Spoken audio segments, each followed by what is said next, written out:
लगातार सपा की तरफ से लग रहे नए नए स्लोगन, जिसमें अखिलेश यादव के घर के बाहर तक होर्डिंग्स लग रही हैं। तो ये बड़ी जानकारी आपको दे रहे हैं। आपको बता दें कि लगातार सपा की तरफ से नए नए होर्डिंग्स स्लोगन के साथ, नए नए स्लोगन के साथ लगाए जा रहे हैं। अखिलेश यादव के घर के बाहर तक होर्डिंग्स लग रही हैं। चुनाव को लेकर चुनावी सरगर्मियां तेज हैं। आपको बता दें कि उत्तर प्रदेश में 9 सीटों पर उपचुनाव होने हैं और ऐसे में जिसको लेकर सरगर्मियां तेज हो गई हैं। बटोगे तो कटोगे बयान के खिलाफ अभियान जारी है। सपा लगातार नए नए होर्डिंग्स लगा रही है।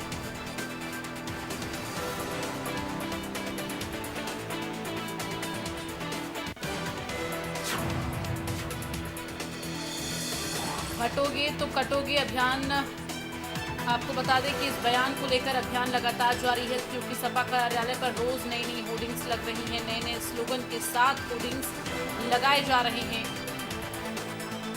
तो इस वक्त उत्तर प्रदेश में उपचुनाव को लेकर सरगर्मियां तेज हो गई हैं। एक तरफ जहां बयानबाजी का दौर चल रहा है, तो दूसरी तरफ होर्डिंग्स वार भी लगातार जारी है।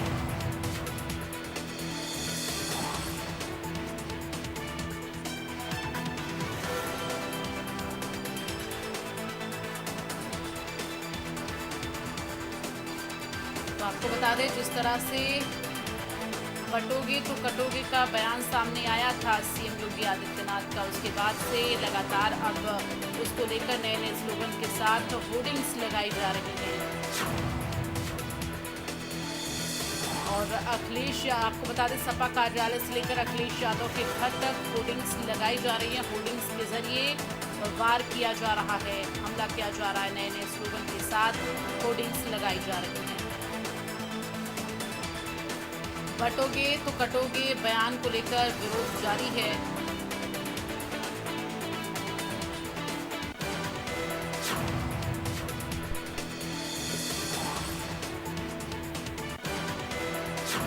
देश में कहने को लड़ाई उपचुनाव की है, लेकिन असल लड़ाई 2027 की है।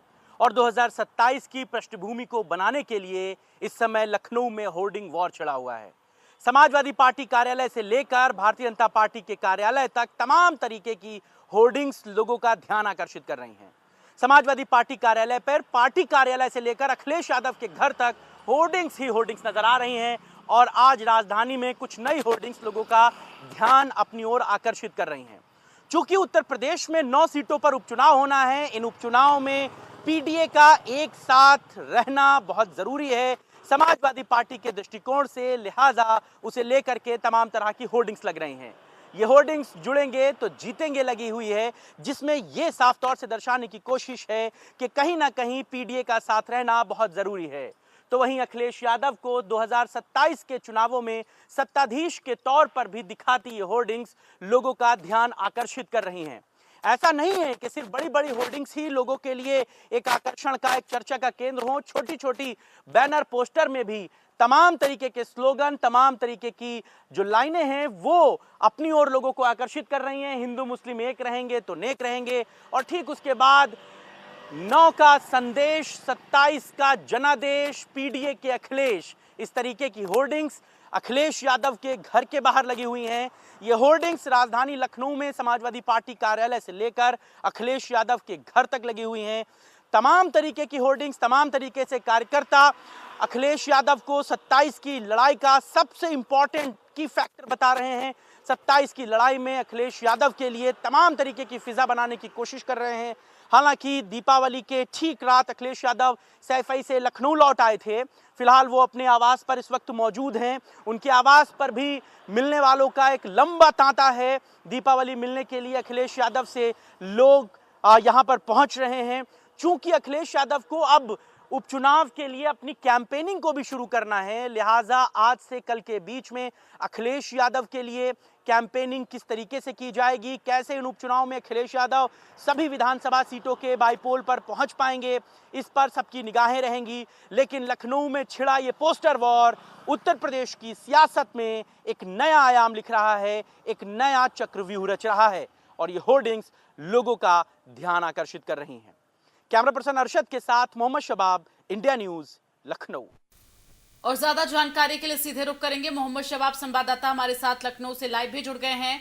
मोहम्मद शबाब, अभी आपकी रिपोर्ट हमने दर्शकों को दिखाई कि किस तरह से इस वक्त राजधानी लखनऊ में होर्डिंग वार छिड़ा हुआ है, लेकिन ये होर्डिंग वार क्यों छिड़ा है और अभी फिलहाल क्या कुछ सियासी सरगर्मी है, जानकारी दें। अब बिल्कुल देखिए, चूंकि मुख्यमंत्री योगी आदित्यनाथ ने एक बयान दिया था जिसमें ये कहा गया था कि बटोगे तो कटोगे।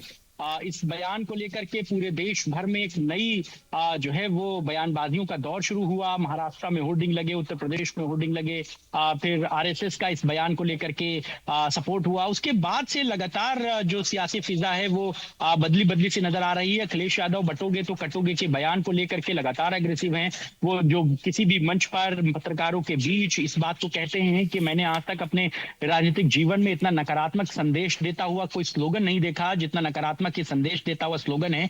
लिहाजा ये बयान के बाद अब समाजवादी पार्टी के जो कार्यकर्ता हैं वो जो हैं वो इस स्लोगन के खिलाफ एक माहौल बनाने की कोशिश में लगातार पीडीए की एकजुटता को लेकर के, लोगों की एकजुटता को लेकर के होर्डिंग बैनर लगा रहे हैं जिसमें तमाम तरीके की चीजों को लिखा जा रहा है। जुड़ेंगे तो एक रहेंगे। शिवपाल यादव ने भी एक बयान दिया था, ना कोई बटेगा ना तो कोई कटेगा, अगर कोई ऐसा बयान देगा तो वो पिटेगा। यानी कि ये हास्यास्पद बात हो सकती है, लेकिन इसमें बड़ा एक जो समाजवादी पार्टी कार्यकर्ताओं को संदेश के तौर पर देना चाहती है कि हम सबको एकजुट होकर पीडीए के फॉर्मूले पर काम करना। जी बिल्कुल। अच्छा मोहम्मद शबाब, देखिए अब होर्डिंग वॉर छिड़ा हुआ है और जिस तरह से आपने पीडीए का जिक्र किया, सपा को ये यकीन है कि इस तरह से पीडीए का जो है समर्थन हासिल किया जा सकता है, चूंकि कोशिश जो है वो फिलहाल की जा रही है।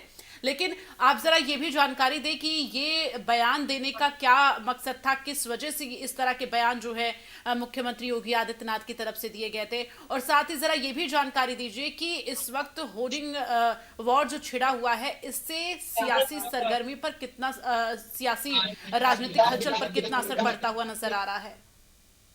देखिए, 2024 का जो लोकसभा का चुनाव हुआ उसमें साफ तौर से बीजेपी को उसकी उम्मीद के मुताबिक सीटें नहीं मिली। उसको ये बात समझ में आई कि जो उसका राजनीति का दायरा था, जो एक लाइन थी, वो कहीं ना कहीं उससे मिस हो गई। इसीलिए वो वापस से उसी हिंदुत्व के एजेंडे पर वापस लौटना चाहती है और उसी एजेंडे के तहत जो है वो काम कर रही है। और उसी कड़ी में इस बयान को देखा जाना चाहिए। साफ तौर से उसको लेकर के जो मुखालफत है, जो विरोध है, वो साफ तौर से दिख रहा है। और समाजवादी पार्टी इस मौके को कोई छोड़ना नहीं चाहती। आपको याद होगा कि 2024 के लोकसभा के चुनाव में बीजेपी की तरफ से ऐसे ही एक बयान जारी हुआ था जिसमें यह कहा गया था कि हम संविधान बदल देंगे। उसकी भूमिका कुछ और थी, लेकिन विपक्ष ने इस बयान को लेकर के जनता के बीच में मैसेज कन्वे किया कि अगर ये लोग सत्ता में आ जाएंगे तो इस संविधान को बदल देंगे। भाजपा को हर मंच से इस बयान पर सफाई देनी पड़ी। तो ये बात समझी जा सकती है कि बयानों का और नारों का बड़ा फर्क पड़ता है, बड़ा असर होता है। और उसी कड़ी में ये सारी चीजें हैं। चूंकि अखिलेश यादव और समाजवादी पार्टी इन तमाम चीजों को उसी तर्ज पर देख रही है और आज उसी के माहौल में जो है वो एक फिजा बनाने की कोशिश है कि बाईपोल में अगर इन तमाम चीजों को बताया गया, जताया गया, जनता के बीच में जाया गया तो उसका लाभ कहीं ना कहीं मिल सकता है। लिहाजा जनता के बीच में वो मैसेज करने की कोशिश की जा रही है। जी चलिए, तमाम जानकारी के लिए मोहम्मद शबाब बहुत बहुत धन्यवाद आपका। आगे बढ़ते हुए आपको बता दें